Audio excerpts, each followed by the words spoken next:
Am I on? Yeah. Again, I say we're glad that you're here tonight. I've got so much to say. Somebody said it's kind of like getting a drink of water out of a hydrant, that what we've got to do tonight, if we possibly can. But I'm starting a series of lessons, a mini-series, whenever it's my turn to preach, that won't make me the most popular person in the world. Okay, as you can tell, what we're going to be talking about tonight. But let me say a couple of things. Number one, I'm not a scientist. I'm not the son of a scientist. I don't care about being a scientist. But I ain't dumb either, okay? I, for years, have followed what we're going to be talking about, and I've tried to look at both sides of this. I honestly have. And I found some good, some bad.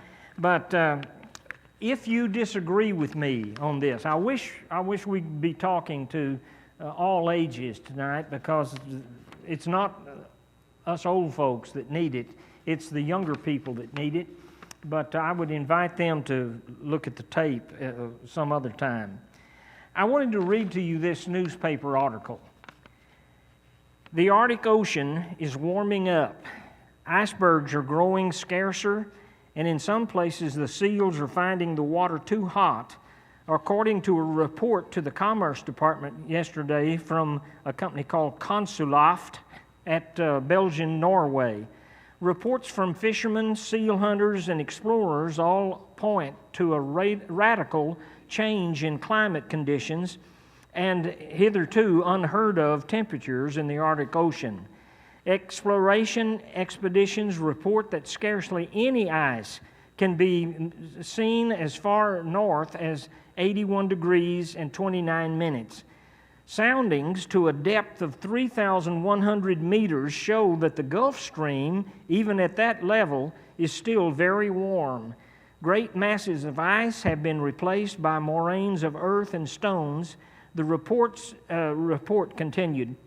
While at many points, well-known glaciers have entirely disappeared, very few seals and no whitefish are found in the eastern Arctic, while vast shoals of herring and smelt, which have never been before ventured so far north, are being encountered in the old seal fishing grounds. Within a few years, it is predicted that due to the ice melt, the sea will rise and make most coastal cities uninhabitable. Now, I want you to notice something. This came from the Washington Post.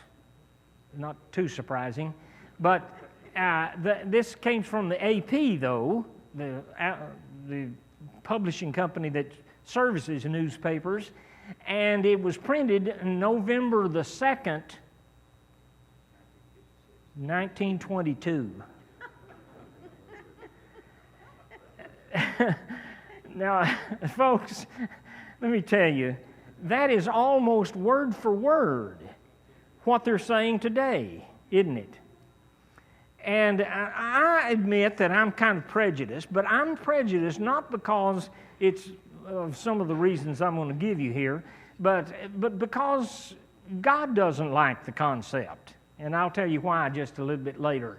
97 years ago, they were saying the very same thing that they're saying now. Our culture is kind of a henny penny culture. You remember that fairy tale that came from England about the hen that had the acorn fall on her head? We won't go into any detail about that, but I just want you to know that everybody that heard her message got panicked. And they too started sending it all around the barnyard until they came to Foxy Loxy, and then they made a good dinner for him. And it was a very big mistake for them to lose their concept of where that acorn came from. They thought it was the end of the world, and they needed to go and tell the king about it. But our culture is made up of people, basically, who just don't know, don't believe in, and they don't trust God at all. The godless philosophy says that there's no God. And so, listen to me, everything in this world is on our shoulders. Everything. And so we have to worry about snail darters And we have to worry about everything that comes along in this world. In the 70s, we were running out of oil. You remember that? Later on, it was overpopulation, and farmers couldn't produce enough food. And one person that I read after said that about that time, he said that within 16 years, 100 million people were going to starve to death because we can't produce enough food for this overpopulation. Trees. We were taught that we need to stop cutting trees because we just can't produce trees fast enough for our use. One man, however, said that we have more trees on the earth now than we had 150 years ago. But spotted owls, oh, what are we going to do about the spotted owls? We've got to have hatcheries for spotted owls, I guess, and snail darters and polar bears. I can remember the time when my poor little granddaughter, who was from a Christian home, came home crying, and she showed me a picture of a polar bear on a floe of ice that was kind of small, and she said, "Granddaddy, they said that polar bears are leaving, are dying off because the ice is melting out from under them, and they don't have any place to live anymore." Yeah. This concept came down to later on as global warming. Now, they've changed the terminology about 4 or 5 times as they found out that they were wrong about most things, but they came now down to climate change. Now, with the coming of the global warming hoax, then, the devil sold the world one of the silliest and most dangerous doctrines that I guess we've ever seen. Because what the devil is saying to people is that you people that are so smart and so wise, you better worry about all these things because God's not there to help you. And so to admit that our God has been taking care of this for 4,000 years and billions of years, as the scientists say, they don't have any concept that God did a pretty good job before we started worrying about it, didn't He? He didn't just mess up a whole lot, and He took care of us until we figured out that we can't trust Him. We've got to do it ourselves. But I reject this concept of climate change simply because of the silliness of it all. The people, and I'll mention Brother Gore many times in my talk, I guess, today. But Gore is telling us that, of course, the ice is melting, and as a result of that, the sea levels are rising, and everything is going to be underwater. Now, my wife, I hadn't thought about this, but she said that means that we're forced into concluding we're going to have another flood. And God, in Genesis, said we're never going to have another flood. The world is not going to be destroyed that way, okay? But did you know that Gore said the other day on no less of a news station than Fox, he said that he was in Florida and he saw some fish flouncing around in the middle of the street because the water was so high. Bless his heart. Okay. Paul Harvey said one time, and I think he was 100% right, that if you were to take a glass, fill it as full as you could with ice, and then fill that as full as you can with water, and then set it over on a cabinet and leave it there for 3 or 4 hours and come back, and all the ice is gone, but what will have happened with that water? Would it have overflowed that glass? And is it running all over the cabinet? No, it's still in the glass. Why? I'm not here to tell you about science, but when the ice melts, guess what? It becomes liquid. The exact amount of liquid that it always had. All right? Now, the weight, though, of the ice is gone. And so it's just still a full glass of water. Now, the same thing is true with global catastrophes of rising sea levels. If it is true, which it's not, but if it's true that the ice cap is melting, does that mean naturally that the water down here in Florida is rising? No, it never has been, and you've got to check your brain in at the door if you accept that is correct. It's just not right. And whenever you get out into this field, you're thinking, well, this is settled science, and so therefore it must be right.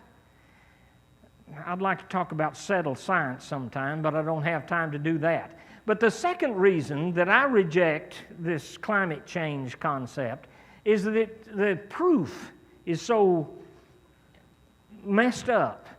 There is absolutely no proof of anything. Now, it's kind of like a Pentecostal who believes in raising the dead. I've seen it done, boy. Is this raising the dead where? Well, it's happening over in Australia. It's always got to be thousands of miles away, so we can't go over there and find out about it. And these people say, well, the water's flooding the earth. It's over in Swaziland, and 7,000 miles away. I don't know where, but it's someplace where you can't visit. All right, because it's not happening to places that you've been. And so as a result of that, we have to take their word for it that the world is in a chaos, we've caused it, and we've got to do something. Now, what do we do? I don't have time for this. What we have to do is to cut our emissions and make our air cleaner. And what about the rest of the world? That doesn't matter. We've got to do the whole thing. Now, we've come to step 2. Not only could God not do this for us, and now we have to do it ourselves, now we have to do it for the whole world who's not going to do it themselves.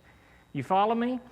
So this proof is so untrustworthy. There was, I think 3-4 years ago, there was a Danish scientist who was caught doing this, and he confessed that he and his clinic that had been taking all these measurements for many years, he had manually worked up a false report from the computers. And he wanted to fix it to say what they wanted it to say, how much hotter it is now than ever before. Well, we'll get to it in a minute. But thirdly, the third reason I don't like this is that the hypocrisy of it all. Gore, again, I said I'd mention him 3 or 4 times.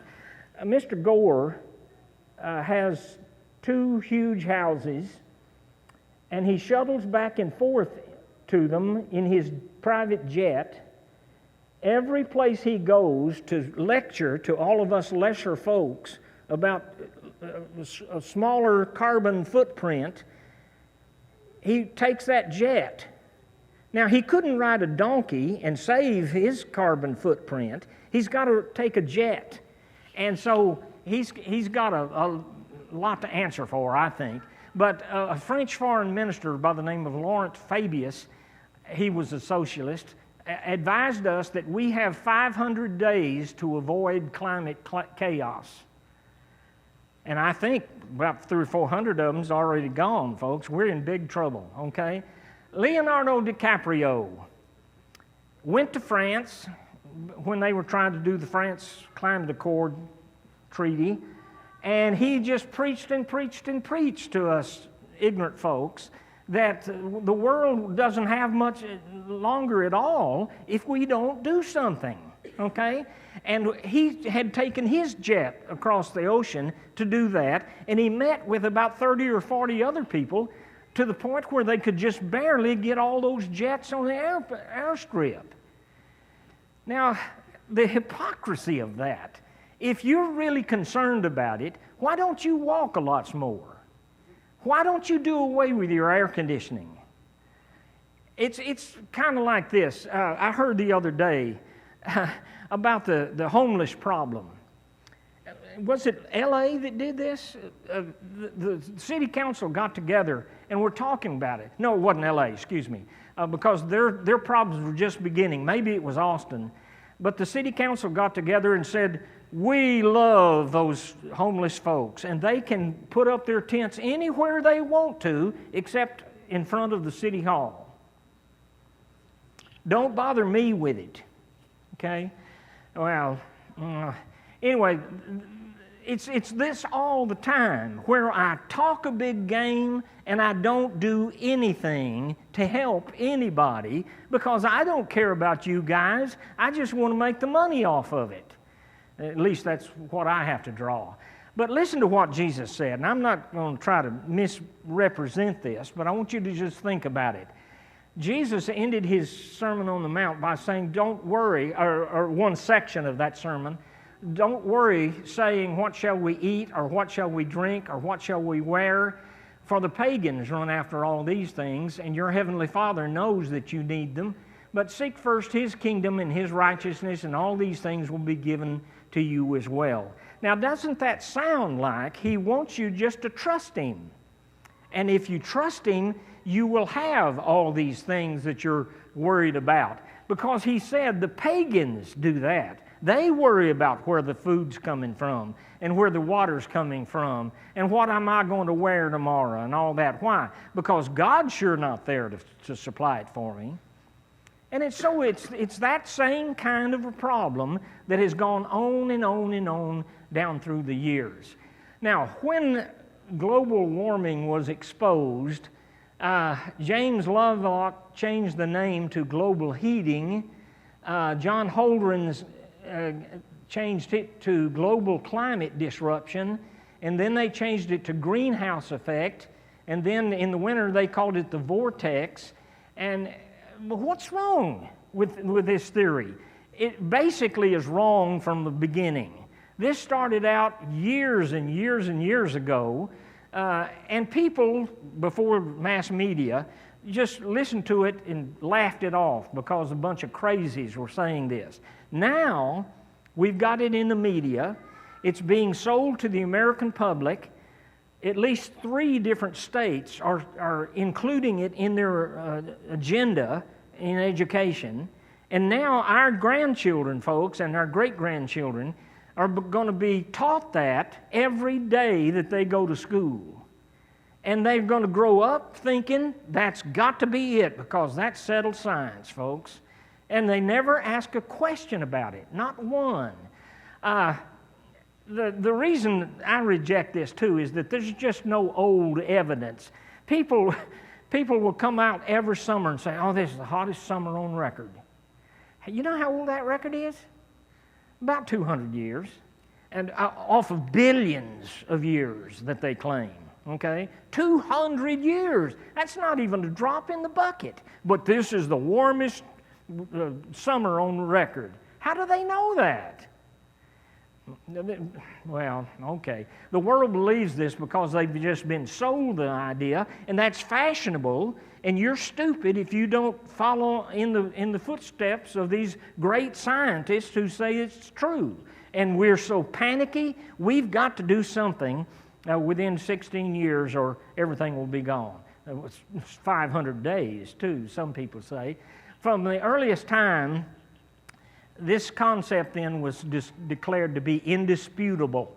And today, the figure they say is 97% that believe in some kind of global warming, okay? Now, they say that the sea levels are rising, the ice cap is melting, and the truth is that more than half the size of Europe is covered with ice now. The ice cap is growing, actually, in the last 10 or 15 years, 5% bigger ice cap than we've had years ago. I got to tell you about this ship. You probably read about it. But what was it, 3 years ago, when the scientists decided that they wanted to go to the North Pole and study climate change? And they were worried about this global warming thing, and so they took an icebreaker because it was winter, and they went up to the North Pole, and as they started their trek, they got frozen in. They had so much ice that they were stuck. And they had to send another icebreaker to help that ship, and it got stuck. And a third one got stuck from Russia that came to help. Now, you think, well, so much for you. Do you know what they said? Put your thinking caps on now. The reason that they were caught in that ice was that there was so much ice on the bottom of the ocean that was warming, and it broke up, and it came to the top and refroze. That's why we have so much ice on the top. Have you ever put a glass in a refrigerator full of water and watched it? Does the ice form from the bottom? Has it ever formed from the bottom? But am I right that most of it starts at the top and goes down? Well, anyway, that was their answer. They say that the CO2 levels are rising, and they even said a few years ago that Hurricane Katrina was man-made. It hit us because India and China and us were polluting the air. Do you follow that? Does that make sense to you? Well, you may need some help too. The storms are getting worse all the time. And did you know that the hurricanes that have hit the coast, they were horrible hurricanes, I'm sure, but we haven't had one half of the hurricanes that we had in the past. We've had worse hurricanes and more of them in one season. The polar bears are dying. They got more polar bears now than they had since they started studying it, okay? And they have plenty of ice to float around on. Don't worry about it. The Sahel is drying up. The Sahel is the driest part of the world. I don't even know how much, half an inch they get a year or probably, but it's even getting worse now. And all the animals that used to live there are either dying or moving off because we don't have enough water for the Sahel Desert, okay, which is not true. But you say, well, David, don't we have this, isn't part of that true? Don't we have global warming? And my answer is yes. We may have global warming. I don't know that this is it or not, but guess what? We have global freezing too. You ever heard of the Ice Age? We didn't cause that. That was long before us and long before our factories started belching out smoke. And so what I wonder is when I see a report and somebody say the coldest day of winter was back in 1914, and I'm thinking we didn't have 1/4 the cars or the factories or anything like that. What caused that? But somehow we think that we're going to cure this by either getting plastic or paper at the grocery store. Boy, we're real helps, aren't we? Can I tell it? I went to the grocery store the other day and I went and got my groceries, and the person said, "Would you like paper or plastic?" And I said, "I don't really care because I'm bisexual."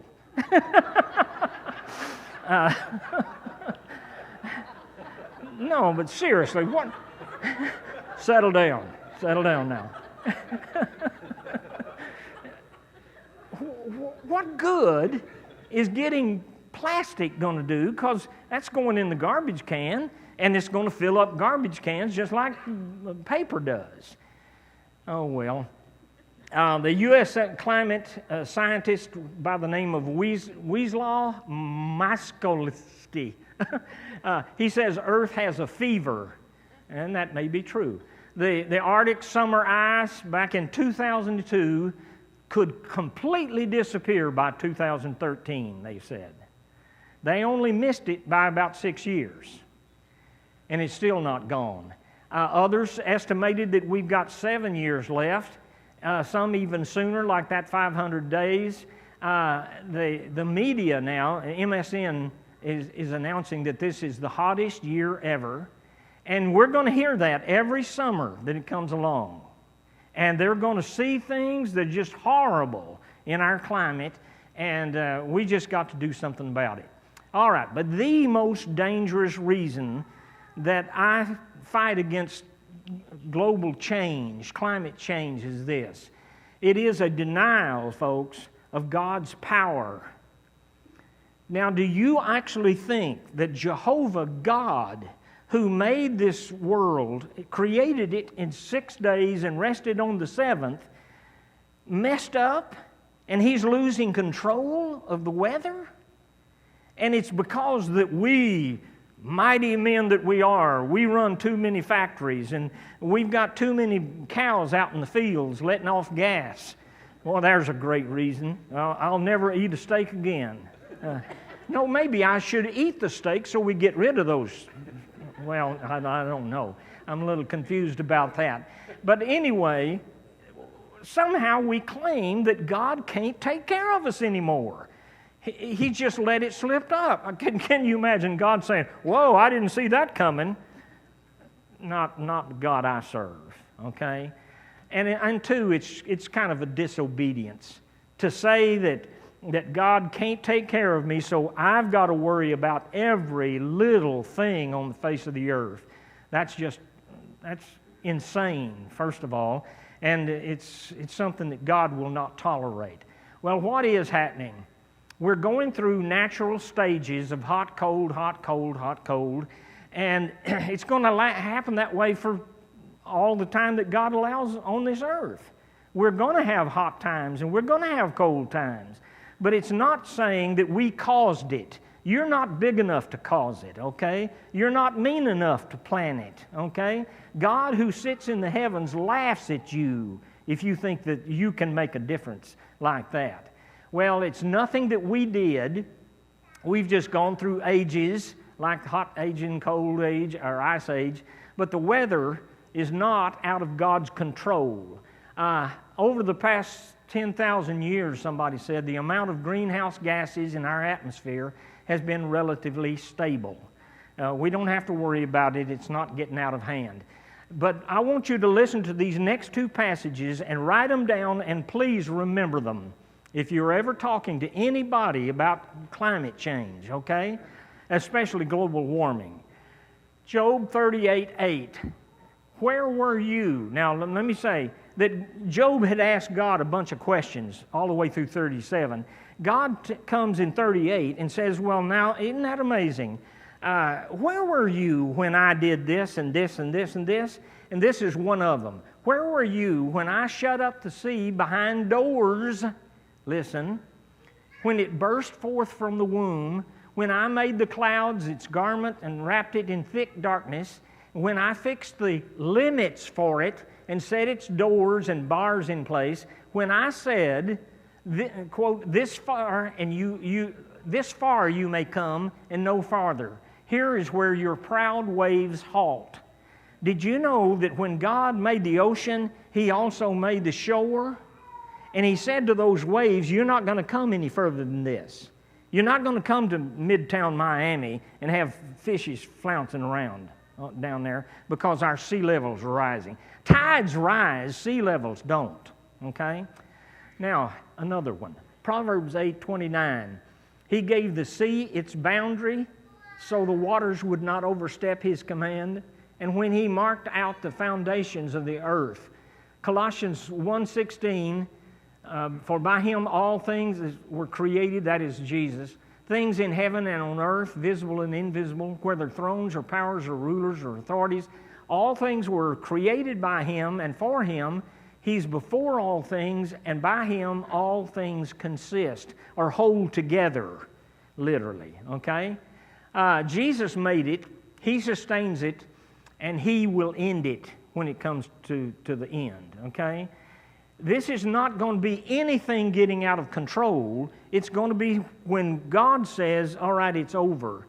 And Jesus mounts His white steed, and all the holy angels with Him are going to come back again someday. The earth is going to be burned up, but we don't know that it's going to be burned up because of a hot spell here upon the earth. I think Jesus is going to be the fire starter, and He's going to decide what and when, okay? 2 Peter 3:10, but the day of the Lord will come as a thief in the night, in which the heavens shall pass away with a great noise, the elements shall melt with fervent heat, the earth also and the works that are therein shall be burned up. And there's absolutely nothing you can do to stop it, folks. 1 Thessalonians 4:16 says the same thing. So whenever you tell people that the sky is falling, think that there is a God in heaven who's going to call you to account someday. And if you tell people, well, the earth's going to end and we're doing it, and boy, we've just got to we got to control our climate a little bit better. You can't control the climate. You can't change anything. Now, you can be a good steward. That's not what I'm saying. You don't go just mess up your front lawn because you want to. You want to be neat and kindly and help God be a good steward of what God has given you. But that's not to say that if you don't, oh, God is defeated. That's not that way at all. So when you think that the sky is falling, remember what God said to Job. I put these here, I put the doors there, I told those mighty waves, you can come this far and no further. Thank you. Well, I'm going to end this, of course, with an invitation and want to give anyone the opportunity to become a follower of Christ if you're not. If you'd like to believe in Jesus and be baptized into Christ, this would be the good time and place. Would you come while we stand and sing?